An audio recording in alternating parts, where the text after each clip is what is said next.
Good morning. It is a sunny, cool Friday morning.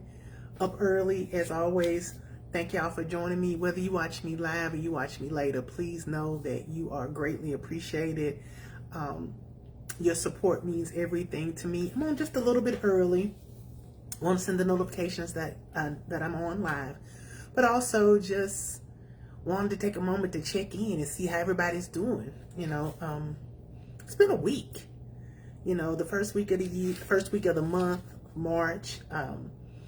It's already been an interesting couple of months, and that's just in life general, between what's happening on in the world and the weather, and if you're somewhere where you're dealing with extreme cold or hot. I'm sending prayers and well wishes out to you for all of you who are in adverse weather situations. I had this light off, but I think I'm gonna turn it on.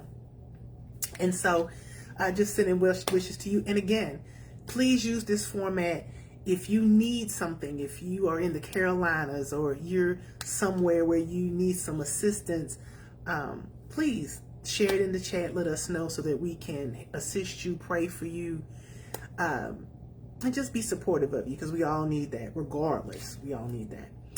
And today's topic is really good. I'll be honest, where it comes from at 7:07, so I'm gonna go ahead and get started. There's just so much going on in the world today, and I had someone reach out to me and say to me that they were unsure why things were happening to them, and we had a lengthy discussions on the seeds we sow and how people are often surprised about their harvest when they haven't really taken the time to invest or really look at the seeds they've sown to get here. So let's jump into it, okay? So in January 2023, shortly after my mother's passing, I started my own grief journey. Still on it, but it gets better every day. And that part was accepting my life without my parents. And during that time, I did a 4-part series on the seasons of life, using the 4 seasons of the year: spring, summer, fall, and winter. And if you haven't seen that series, it's one of my favorites. It's one of my most popular as well. And you can find it by going to the video tab on this platform. I really encourage you to use that, to read that. It's really a good series. And while all seasons are important and necessary for growth, it's the seeds we sow plant that have the most important impact. The seeds we sow is a phrase generally refers to the actions and choices we make now, which will have future consequences, positive or negative, much like planting seeds that will eventually grow into plants, crops, or grass. And so when we think about the seeds we sow, that is mostly referring to our actions and our consequences. A lot of us are quick to make actions, but when those consequences come, we're questioning, like, why did that happen? It's because of the actions we chose. It's part of the consequences, the seed we sowed. And topics related to this mindset include personal responsibility, the impact of our choices and actions, the importance of being intentional, future planning, consequences of choices, cultivating positive change, environmental stewardship, social justice, legacy building, and the concept of reaping what you sow. Essentially, exploring how our current behavior can shape the future that we create. And so when we think about reaping and sowing, all of those things are included: personal responsibility, the importance of being intentional, and I'm developing that for a show as well, future planning, legacy building. All of those are part of our mind shift on how we eventually reap what we sow, the seeds that we sow. However, many don't really understand the real work of sowing and reaping. We can become so busy with the vision of getting a full harvest that we overlook the major components of sowing and reaping, and it's the dirt and the seeds. Let's talk about the dirt. Dirt or soil is vital in nature. Dirt and soil is vital because it's the foundation for plant growth, which is the basis for our food system. It also plays a critical role in regulating water cycles, filtering pollutants, storing carbon and supporting a diverse ecosystem, making it essential for life on Earth. Essentially, without healthy dirt, we wouldn't have enough food to sustain our population. And so in nature, you have to have dirt. That is what sustains us. It's how we grow our food. It's essential to the ecosystems of our life. It's how we sustain life here on Earth. And it's in order to have successful harvests, you must dig in the dirt. Digging in the dirt emotionally means to deeply explore and confront uncomfortable or hidden aspects of our emotions. It often signifies a willingness to face those difficult truths or past experiences. Similar to how we dig in the soil to reveal what lies beneath the surface, we also can actively need to dig in our dirt to seek self-awareness and personal growth, even if it deals with painful or challenging feelings. So oftentimes when people are saying that they want to, when we talk about seed planting, reaping, and harvest, we forget the most important element of that, and it's our dirt. Listen, if in the earth, in nature, you have to dig through the dirt to cultivate the dirt, to be able to get it to be ripe for the seeds, it is no different than digging through your own emotional dirt so that you can be ripe for the right seeds in your life. When I first started this journey toward my best self, I had to go through a lot of dirt. I had to go back and I had to dig through that emotional depth. I had to deal with being abused as a kid. I had to understand why I was eating, because see, I can change my diet. I can work out. I can do all the things that they tell you to lose weight. But until I was able to get to that why in me, what that food represented, what those choices I was making, that was my dirt. And I had to get in it. And people don't like playing in the dirt because it gets under your nails. It's the same way emotionally. You don't want to dig in the dirt because it begins to shake that fundamental core of who you are. And that's the only way we can really heal. If in nature, we have to till the dirt in order to get successful seed planting, it is no different than the dirt that we must dig through to get to our own emotional healing. So what are some of the benefits of digging in the dirt? Number one, you can confront the past. Digging in the dirt implies looking into those past experiences, potentially reliving and dealing with those painful memories and those suppressed emotions that can be buried very deep within yourselves. Oh, happy Friday, and hi, Texas Breeze Creations. Please tell me your name, beautiful, because I don't want to just say, hey, Texas Breeze Creations. I'd like to be able to call you by your name, and I appreciate you. Thank you. And thank you for joining me today, all of you, everybody on here today. And so when you dig in the dirt, you confront the past. It is, because one of the hardest things is to do, and we often hate, and I know I did. I hated to go back and look at my past because I was really trying to focus on my future. I didn't want, okay, Monica. Hey, Monica. I didn't want to, I wanted to kind of overlook it. I just wanted to skip it. I wanted my healing to take place in the present. I didn't want to have to deal with anything that was behind me. But digging in the dirt requires me, if I want these seeds to go deeper, if I want to really be the best version of myself, if I really want to get whole, if I really want to heal, then it requires me to get in that dirt. I had to get past those horrible mistakes I made. Besides, if I don't dig in the dirt and I don't confront my past, I'm doomed to repeat it. If I'm not willing to look back at it and say, I learned that then I'm going to keep repeating that same cycle and not understanding that the framework was started, the basis of that might have been 20 years ago. I needed to heal from it.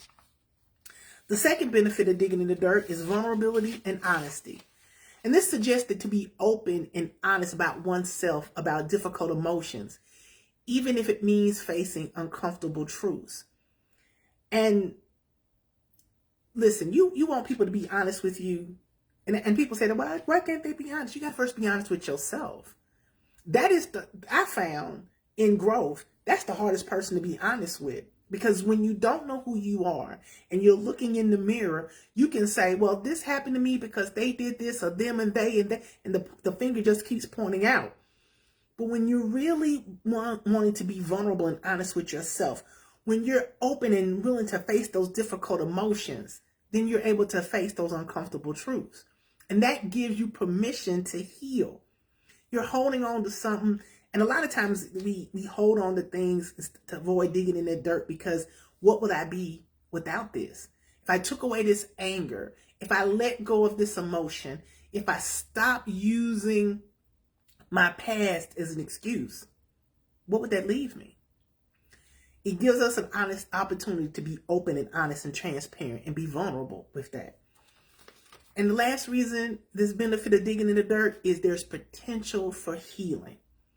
While initially challenging, the process of digging in the dirt can lead to personal growth and healing by allowing us to process and understand past experiences. As a health life coach, I don't go back too far in the past. Like, I'm not a therapist. I'm not anymore. I used to be, but I don't go too far in the past. But I do understand that to move forward, you have to understand how you got here. We'll go forward from here, but we do need to understand how we got here, what choices we got here. When we think about the seed and the harvest, how did I get to this harvest? What seeds did I plant to get me here? It may mean that I need to dig in the dirt and get rid of all that old dirt, that ugly seeds that I planted because it's not benefiting me anything, and then be able to move forward to have a better, beautiful garden. But yes, the potential for healing allows us to dig in that dirt and get that healing, because the work is in the dirt. We grow in the dirt because dirt shapes us. Happy Friday, Happy Friday, sir, Mr. Alex. The dirt shapes us, it matures us, and you become more stable in the dirt. Because without successfully digging through the dirt, you can't plant. The dirt has to be prepared and ready for the seeds, and you cannot escape the dirt. So the first process of the seeds we sow, you first got to get ready to get dirty. So once we understand that the process of healing and becoming the best version of ourselves requires us to get dirty, it requires for us to dig up things so that we can plant those seeds. Now it's time, now that we've prepared the dirt, it's time to select the seeds. This is what I said. I didn't say it was time to plant the seeds. I said it's time to select the seeds. Again, you wouldn't go and try to plant seeds if you don't even know what you're going to get. Like, it's just like going into a store and buying a whole bunch of seeds and throwing in the ground. You didn't even read the package. You don't know what that process is. And why is it important to select the right seeds? Because in nature, picking the right seeds is important because the genetic traits within the seed determine the potential for the plant's growth. I'll say that again. Picking the right seed is important in nature. It's important because the genetic traits within the seed determine the potential for the plant's growth, yield, flavor, disease resistance, and overall adaptability for your specific growing conditions, ensuring a successful harvest and maximizing the potential of your garden. Choosing seeds poorly suited to your climate or soil can lead to poor plant growth or even failure to thrive. Let that just sit on there. If you pick seeds not meant for your climate, if you pick seeds that will not flourish due to the dirt, or the seeds are not genetically prosperous in your environment, they're not going to grow. They're not going to thrive. Seed selection is important. For our own emotional, mental, spiritual, and physical and financial health, we need to choose seeds that will lead to a successful harvest. We must be mindful that the seeds we select are good for our dirt, suited to our climate. will maximize our garden, and that we have the ability and discipline for the seeds to thrive. This is why knowing yourself is key. We get into trouble when we are trying to plant seeds that are not suitable for our lives, or make plans to grow something we don't really know anything about. It may be cute and trendy, but it could mess up your whole garden, and you will have wasted your time and yielded nothing. Think about the seeds that you have planted in the past that, oh, this relationship, oh, it's cute. I know I have some red flags going on. Oh, but this is cute. This is trendy. I think I want this. Come and mess up your whole garden. You think you're going to get a harvest of beautiful flowers, and what you planted was something that to your dirt will eat everything up. It will demolish everything in your garden. You think this is a good seed because the packaging look cute. Oh, this is deep. You think what's on the package looks cute. But when you really begin to select right seeds, you realize that seed is it's not going to be profitable for my garden. It's not going to give me what I want. It's not going to look the way that package looks. Selecting good seeds after you've done the dirt, after you've cleaned that dirt and you've dug it and you've prepared for it to plant, choosing the right seed is key. So what are some good examples of good seeds you can sow? Number one, positive thinking. Maintain an optimistic outlook and focus on the good in situations. Listen, every situation has a bad component to it, but what's the good? What's the lesson? What can I walk away with understanding that this will lead me to a better position, a better happiness for myself? Number two, kind words and actions. Speaking kindly to others, offering help when needed, and performing acts of service. When we move outside ourselves, when we realize that the life that we live is not just about me, I have a life of service. And that doesn't mean that you have to go and sell all that you have to the poor. If that's what you're led to do, then do that. But, being kind, paying for, speaking to a stranger, volunteering at a community service event, paying for the person's coffee that's behind you. You don't have to go rock the world to rock somebody's world. Just be kind and do that service to one person and start there. Number three, active listening. Pay full attention to others when they speak and validate their emotions. That is a wonderful seed to sow because everybody in their core just really wants to be understood. They want to be, there's something beautiful and magical when we connect to people and we feel like they understand us. And I hope that this is what this platform does. It's that I want to connect with you and I want to understand and I want to listen and I want to respond. So a good seed to sow in your dirt is active listening. Validate others. It ain't always about you. Number four, gratitude. Expressing of appreciation for the good things in your life. Planting a seed of appreciation will make you look at the sun even when it's raining. You're going to be grateful for the rain. You're grateful for all that seed of gratitude allows you to stay in that positive mindset. Grateful for the lessons that's going to come from this even when you don't see it. Number five, the seed of forgiveness. Let go of resentment and choose to move forward. Holding on. Nelson Mandela said, anger and hatred or resentment is like drinking poison and expecting the other person to die. That's what happens when you hold on to anger. When you're unable to forgive, you're drinking the poison thinking that someone else is going to die. Forgiveness is never about the other person. Forgiveness is for you. Number six, healthy habits.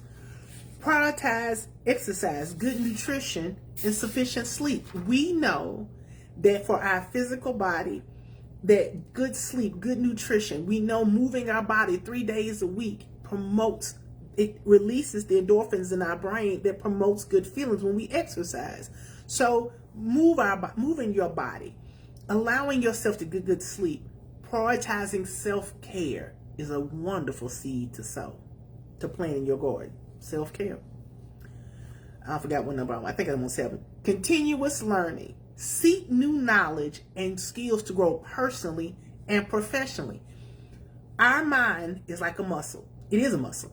And what we learn, the more we learn, the more we expand it. The more we accept and look for new and different information, our brains grow. When we allow ourselves to get out of our comfort zone, which we do when we start digging in our dirt, we open our minds to be able to say, there's other perspectives than my own. There's other lessons out there that I can see, not just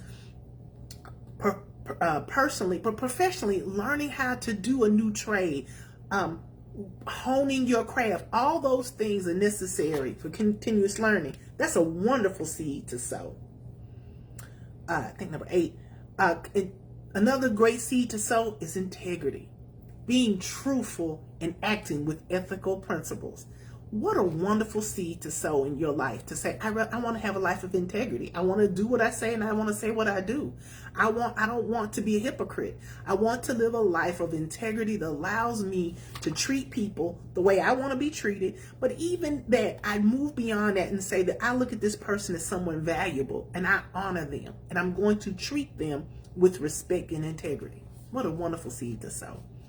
And then the last seed to sow is, or a last suggestion for a seed to sow is community involvement. Contribute to your community through volunteer work or supporting local initiatives. There's nothing more humbling than going to volunteer, to move out of your own comfort zone and serve someone else. What a great way, what a great seed to plant. Again, life ain't always about you. Understanding, too, that the decisions that we make not only impact us, but they impact others. One way to really do that is plant that seed of community involvement. Jump in the chat and let me know what you think about the seeds, the seeds we sow. What do you think about the suggestions for seeds that you can sow? What do you think about getting in the dirt? Do you have some other seeds that jump in the chat and let me know that there's some other seeds that you're thinking about planting that's going to reach the full harvest for you? And as I worked on this, it was just supposed to be one series. It was supposed to be just one topic. But next week, we're going to talk about the benefits of the harvest. So now that we understand the seeds the dirt and the sowing, now we're going to get ready for the harvest. Now that we understand the importance of digging in the dirt and getting those weeds out and preparing our dirt and thinking very carefully about the seeds that we want to sow. Now, when we plant those seeds, how we're going to get the harvest. So it's going to be a great two-part series. I look forward to you joining me next week. And I'm going to give my love notes because it's almost 7:30. I'm going to give my love notes. My first love note goes to my cousin, Lindsay Buford. She celebrated her birthday yesterday. She's in California. She's in a doctoral program, Dr. Lindsay Buford. She is highly intelligent and she's beautiful and she's smart. She's just like her mama and her daddy. She's a beautiful lady inside and out. And so I'm very proud of her. She took that step of faith and moved away from her family. We're all very close. And she moved out to California to pursue her life. And I think that's amazing. And I'm proud of her and I celebrate her. So love note to her. You can jump in and tell Lindsay happy birthday. And the second love note goes to Anthony Armstrong, Southside. He always has a kind word for me. He's just an overall good person. He's very supportive of this platform and all my platforms. And so, Anthony Armstrong, just a love note to you. I appreciate you, and your support means everything. So I appreciate you. And today's reading comes from, if you don't have this book, I highly recommend it. It's by Brianna West. It's The Pivot Year. It's a 365-day devotional. It's a great book. But I want to read today, day 53. Although today's 64, I'm going to read day 53. Nothing is wrong with you. You're supposed to have days in which you are so self-assured, followed by nights where you gaze into the sky and wonder if this is all there is. You're supposed to have years that feel like weeks and weeks that feel like years.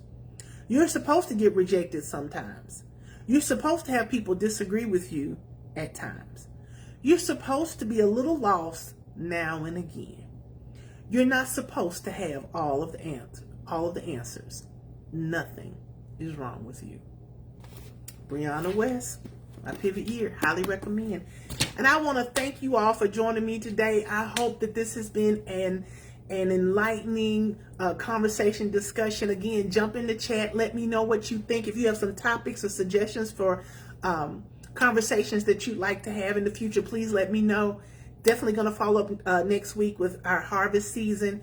But just again, today, think about your dirt and be intentional about the seeds that you want to plant.